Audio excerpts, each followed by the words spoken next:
আমরা এখন আসলে সম্পূর্ণ স্ক্যামের মধ্যে আটকে গেছি। আমরা কোন দিকে আছি বুঝতে পারছি না। এটা যদি বের হতে না পারি।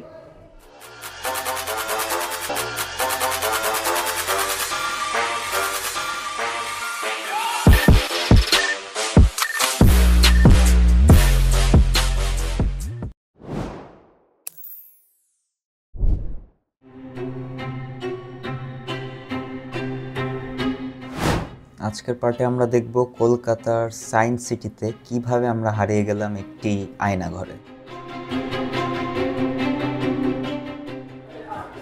আবির किस तरह हो? আচ্ছা না এটা সত্যি আচ্ছা ও এটা আমি আচ্ছা এটা তো স্ক্যাম হয়ে যাচ্ছে আমার সাথে। এটা আমার সাথে স্ক্যাম হয়ে যাচ্ছে, একটু স্ক্যাম লাগছে আমার এখানে। এইটা স্ক্যাম, বন্দি হয়ে গেছি, আটকে গেছি, এখানে কিছু নাই।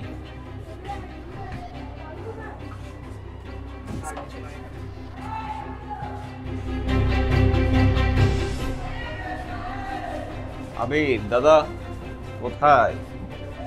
স্ক্যাম হয়ে গেছে, আমি একটু ফেঁসে গেছি স্ক্যামে। আচ্ছা এখানে মনে আছে না, এটা স্ক্যাম। হ্যাঁ আবির ঘুটঘুট করে বের হয়ে গেছে। আমরা এখন আসলে সম্পূর্ণ স্ক্যামের মধ্যে আটকে গেছি। আমরা কোন দিকে আছি বুঝতে পারছি না।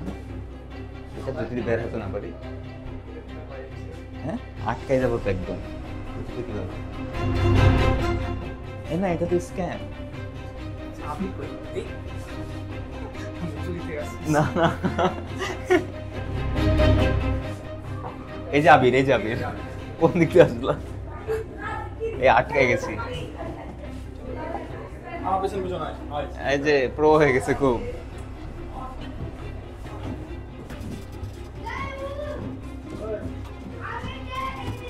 আসবো আবির দাঁড়াও, হারাই গেছি। ওই বলতেছি গাই, হ্যাঁ উপরে লাইক ফলো করবি, উপরে লাইক রিসেট করলে বোঝা যাবে। আমি নিচে দেখছি, নিচে গ্লাস বোঝা যাচ্ছে, উপরে লাইক ফলো করতে কিন্তু তাও মানুষের সাথে একটু স্ক্যাম হয়ে যাচ্ছে। এই দেখো আমি তোমাকে বলি ইজি, কিছু করতে হবে না। দেখো নিকালায়, হ্যাঁ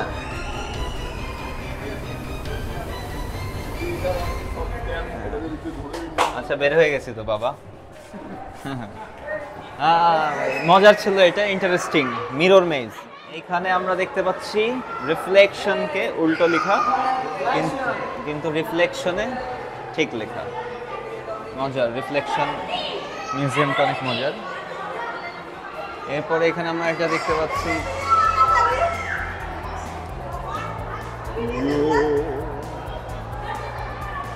এরপরে আপনারা এখানে দেখতে পাবেন জিগজ্যাগ। আর এটা হলো ভ্যানিশ ইমেজ। এখানে আমি দাঁড়াচ্ছি কিন্তু আমি ভ্যানিশ হয়ে যাচ্ছি। এরপরে আছে আপসাইড ডাউন, এটা হলো upside down, upside and down, down side. এরপরে আমরা একটা কোথাও যাচ্ছি, জানি না এখানে কি আছে।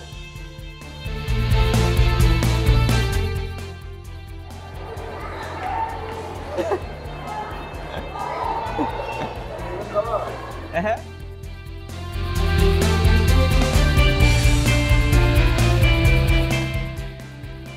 আবিরের হাফ অংশ নাই।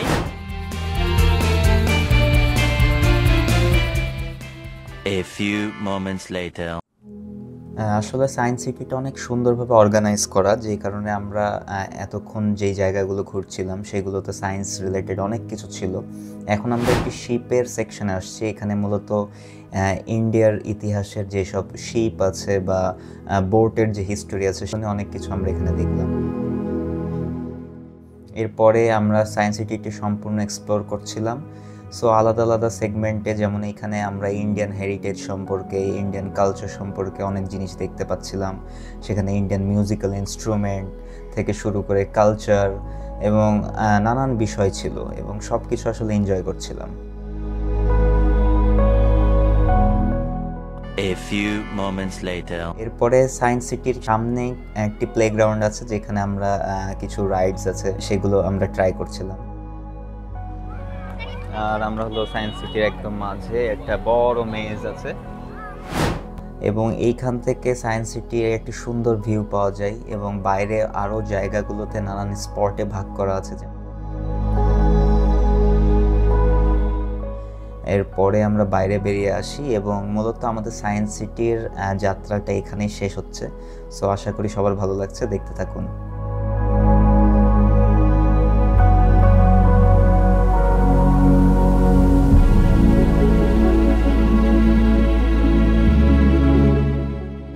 কেমন লাগলো আমাদের আজকের সায়েন্স সিটি? তোমার কি মনে হয়, মানে এখানে কি তুমি সাজেস্ট করবা কাউকে আসতে? অবশ্যই যারা কলকাতায় আসবে তারা আসবে, এসে দেখবে সায়েন্সের সব সুন্দর সুন্দর প্রদর্শন। কি মানে অনেক ইন্টারেস্টিং একটা প্লেস, আর সব বয়সের জন্যই অবশ্যই জিনিসটা মজাদার। সব বয়সের জন্য এখানে সব রকমের জিনিস প্রদর্শন করেছে তারা। এখানে অনেক প্রাচীন কালচারও ওরা প্রদর্শন করেছে, প্রাচীন থেকে একদম আধুনিক পর্যন্ত একদম সায়েন্সের মিডিলের যে যাত্রাটা, সব যাত্রাটা ওরা সুন্দরভাবে শো করেছে। এবং তারা যে তাদের ভবনগুলোতে স্পেসিফিক যে জিনিসগুলো দিয়েছে, এক এক জায়গায় এক এক রকম নিদর্শন, যে জিনিসটা খুবই সুন্দর সাজানো গুছানো সব কিছু। তাহলে সায়েন্স সিটিটা হাইলি রেকমেন্ডেড। যারা কলকাতায় আসবেন অবশ্যই একবার হলেও সায়েন্স সিটিটা ঘুরে যেতে পারেন। এখানের এন্ট্রি ফি হলো 70 রুপি, আর আপনারা যদি জিপ লাইনে ওঠেন তাহলে কত ছিল? তাহলে 75 রুপি টোটাল। হ্যাঁ, টোটাল হলো আপনার 145 রুপি খরচ হবে পার পারসন। তো এই জায়গাটা খুবই মজাদার। তোর কেমন লাগলো বল এক্সপেরিয়েন্স? আমার খুবই ভালো লেগেছে, বিশেষ করে জিপ লাইনটা খুবই জোশ ছিল। ওখানে হ্যাঁ। একদম অনেক সিটির অনেকটা ভিউ পাওয়া গেছে একসাথে। কারণ আমরা উপর থেকে সম্পূর্ণ সায়েন্স সিটিটাকে ফুল দেখতে পাচ্ছি, আর নিচের যে মেস টাইপের হ্যাঁ, জিনিসটা, ওই জিনিসটা খুবই জোশ ছিল। আর সবচেয়ে মজার ছিল হলো মিরর মেজ। মিরর মেস, ওই সবগুলা খুবই ভালো ছিল। তো দেখতে থাকুন আমরা এখন কোথায় যাচ্ছি। এবং আজকে যেহেতু কলকাতায় লাস্ট ডে, আজকে আমরা ট্রাই করব যতটুকু সম্ভব এক্সপ্লোর করার। সাথে থাকুন।